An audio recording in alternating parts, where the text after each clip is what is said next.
রাস্তা নেই, শুধু একটা রিক্সা ঢুকতে কষ্ট হয়। যদি এখানে কোনো একটা রুগী হয়, অ্যাম্বুলেন্স না নিয়ে নেওয়ার কোনো সম্ভাবনা নাই। যদি কোনো বাড়িতে আগুন লাগে, এই আগুন নিবারণের কোনো সম্ভাবনা নাই।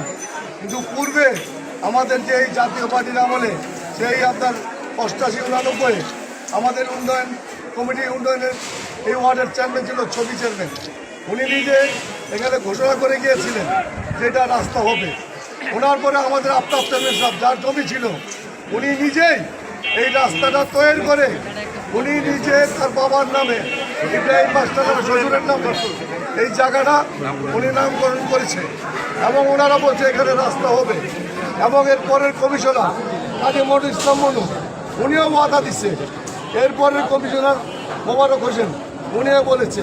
কিন্তু বর্তমান যে কমিশনার ছিল এবং ওনারা যাদের কাছ থেকে জায়গা বিক্রি কিনেছে তারা কুৎসিত হয়ে বর্তমান যারা ক্ষমতায় ছিল তাদের মদদে এখানে বিল্ডিংটা করে ফেলেছে। আমরা বলতে চাই আমাদের এলাকার জনগণের একটা দাবি, আমরা রাস্তা চাই।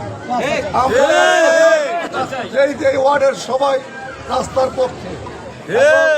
আমরা বলতে চাই আরো এই রাস্তাটা শুধু এই মধ্যপাড়ার না, আমাদের পুরা মিরাজিবাগ 1 নম্বর ওয়ার্ডের এলাকাবাসীর জন্য প্রয়োজন।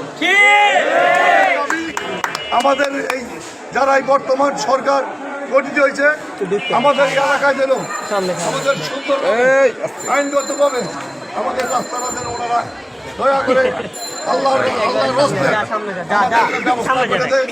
আমরা তাদের কাছে আকুল আবেদন জানাই। আমার আর কোনো কিছু বলার নাই। আসসালামু আলাইকুম। জনগণের